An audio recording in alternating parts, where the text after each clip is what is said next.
제8장. 지금 우리가 하는 말의 요점은 이러한 대제사장이 우리에게 있다는 것이라. 그는 하늘에서 지극히 크신 이의 보좌 우편에 앉으셨으니 성소와 참 장막에서 섬기는 이시라. 이 장막은 주께서 세우신 것이요 사람이 세운 것이 아니니라.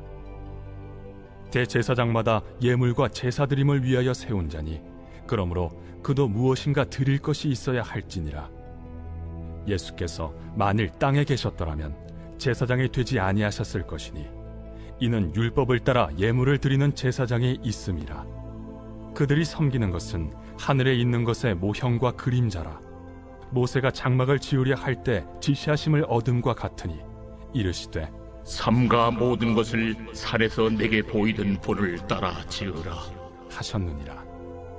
그러나 이제 그는 더 아름다운 직분을 얻으셨으니 그는 더 좋은 약속으로 세우신 더 좋은 언약의 중보자시라. 저 첫 언약이 무흠하였더라면 둘째 것을 요구할 일이 없었으려니와 그들의 잘못을 지적하여 말씀하시되 주께서 이르시되 볼지어다 날이 이르리니 내가 이스라엘 집과 유다 집과 더불어 새 언약을 맺으리라. 또 주께서 이르시기를 이 언약은 내가 그들의 열조의 손을 잡고 애굽 땅에서 인도하여 내던 날에 그들과 맺은 언약과 같지 아니하도다. 그들은 내 언약 안에 머물러 있지 아니하므로 내가 그들을 돌보지 아니하였노라.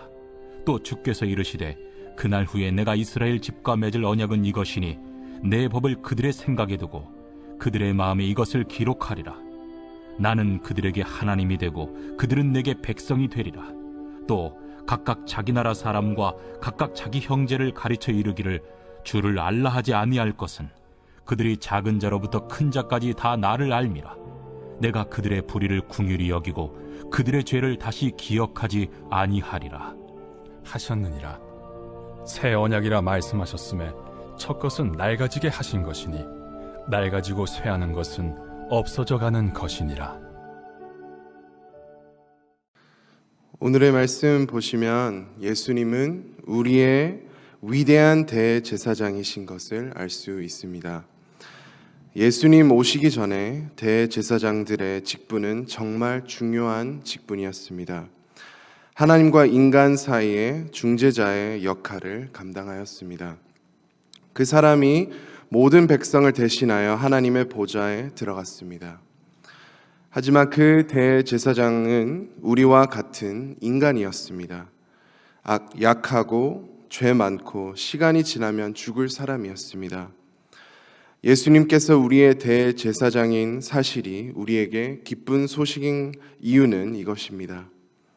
예수님이 우리의 중재자가 되십니다. 예수님은 연약하지 않으십니다.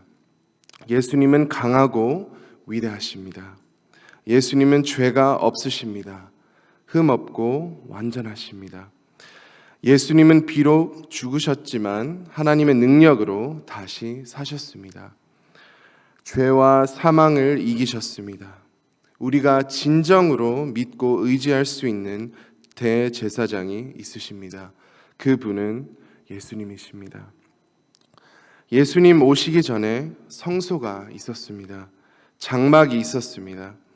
세상의 그 어떤 곳보다 더 중요한 장소였습니다. 하지만 이 성소도 사람의 손으로 만들어졌던 것이었습니다. 언젠가 썩어지고 언젠가 없어질 장막이었습니다. 하지만 본문 1절, 2절 말씀을 보시면 이렇게 말씀합니다. 지금 우리가 하는 말의 요점은 이러한 대제사장이 우리에게 있다는 것이라. 그는 하늘에서 지극히 크신 이와 보좌 우편에 앉으셨으니 성소와 참 장막에서 섬기는 이시라. 이 장막은 주께서 세우신 것이요 사람이 세운 것이 아니니라. 아멘. 예수님은 지금 하나님 보좌 우편에 앉아 계십니다. 이 장막은 하나님께서 세우신 것입니다. 하나님께서 세우신 것이라 썩어지지도 없어지지도 않을 것입니다. 대제사장들은 섬김의 역할을 감당했습니다. 중재자의 직분을 감당하며 백성들을 섬겼습니다. 예수님도 하나님 보좌 우편에 앉으셔서 우리를 섬기십니다. 예수님 믿고 나서 우리도 섬기는 자들이 되어야 합니다. 하나님을 섬기고 가정을 섬기고 교회를 섬기고 이웃을 섬겨야 합니다. 하지만 우리가 진정으로 하나님과 이웃을 섬기기를 원한다면 예수님의 섬김을 먼저 받아야 합니다. 예수님께서 언제나 우리와 함께 하심을 믿어야 합니다. 예수님께서 우리를 위해 중보한다는 것을 믿어야 합니다. 예수님께서 우리를 대신해서 고난을 받으신 것을 믿어야 합니다. 마태복음 20장 28절 말씀입니다. 인자가 온 것은 섬김을 받으려 함이 아니라 도리어 섬기려 하고 자기 목숨을 많은 사람의 대속물로 주려 함이니라. 아멘. 복음의 은혜가 이 사실입니다. 우리는 예수님의 섬김을 받을 자격이 사실 없습니다. 우리는 예수님의 도움을 받을 자격이 없습니다. 그럼에도 어제도 오늘도 내일도 그리고 영원토록 우리와 함께 하시는 예수님께서 우리를 섬기시겠다고 하시면 우리는 그 섬김을 감사함으로 받아야 합니다. 선물이 존재한다고 우리에게 유익한 것이 아닙니다. 그 선물을 받아야 우리에게 유익합니다. 예수님의 귀한 사랑의 섬김을 받을 때, 우리가 예수님의 능력을 힘입을 때 우리가 도리어 하나님과 이웃을 섬길 수 있는 것입니다.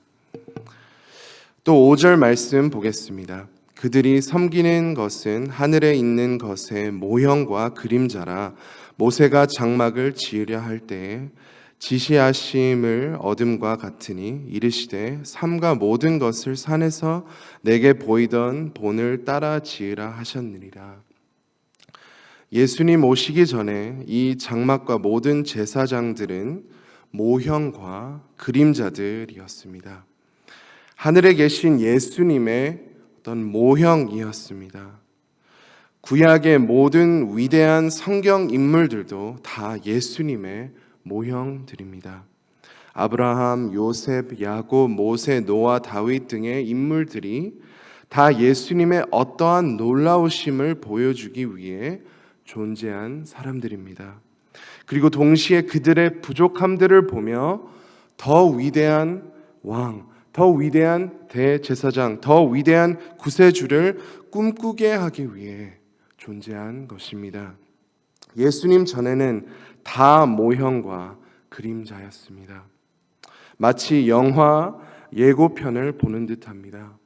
영화 예고편을 보여주는 이유는 대중들을 기대하게 만드는 것입니다. 이 신나는 영화, 이 놀라운 영화, 놀라운 인물이 등장하는 이 영화를 놓치지 말라고 예고편을 보여주는 것입니다. 성경은 예수님 전의 모든 것을 그림자라고 표현합니다. 우리가 만약 어렸을 적에 엄마와 큰 백화점에 갔을 적이 있을 것입니다. 다 있으신가요? 모르겠습니다. 저는 있었습니다. 백화점은 거대합니다. 물건도 많고 사람이 많습니다. 만약 엄마가 순간 없어졌다면 얼마나 무섭고 두려울 상황일까요? 엄마를 찾습니다. 사람들에게 묻습니다. 심장이 뛰고 있습니다. 울음이 터지려고 합니다. 그러자 앞에 그림자가 보입니다. 엄마의 그림자와 똑같습니다. 어느 정도 안심합니다. 사랑하는 성도 여러분, 이 상황에서 질문 드리겠습니다. 성도님들께서 이 아이였다면 그림자로 족하시겠습니까? 아님 엄마의 그림자가 아닌 진짜 엄마 품에 들어가는 것이 더 좋지 않을까요? 진짜가 좋은 것입니다. 제가 멕시코에 가서 이제 은 목걸이를 파는 아저씨를 만났습니다. 한 13살 정도 됐습니다. 저는 반짝거리는 은 목걸이를 보고 이걸 꼭 사야겠다 했습니다. 근데 너무 비싼 가격에 파는 것이에요. 그래서 좀 깎아달라고. 그래서 많이 깎아줬어요. 그래서 되게 기분 좋게 이렇게 목걸이를 찼습니다.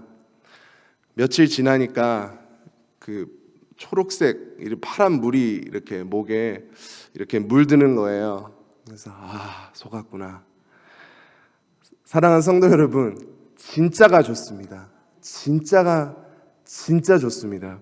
오늘 말씀은 이 사실을 말하는 것입니다. 진짜가 이미 오셨습니다. 예수님이 진짜이십니다. 그 분을 바라보라는 것입니다. 이 말씀을 통해 그 분을 믿으라는 것입니다. 그 분을 사랑하라는 것입니다. 그 분의 섬김을 받으라는 것입니다. 그 분의 품에 영원히 들어가라는 것입니다. 모형과 그림자가 아닌 우리의 참 대제사장이신 예수님을 더욱 의지하고 바라보시는 모든 성도님들이 되시기를 간절히 소망합니다. 이 시간 함께 기도하겠습니다. 어려움을 겪고 있는 성도님들 그리고 환우님들을 위해 기도하시겠습니다. 또 성도님들 모든 성도님들이 전도에 힘쓰게 하시고 또 많은 영혼을 구원해 주시도록 기도하겠습니다. 주여 한번 함께 외치고 기도하겠습니다. 주여!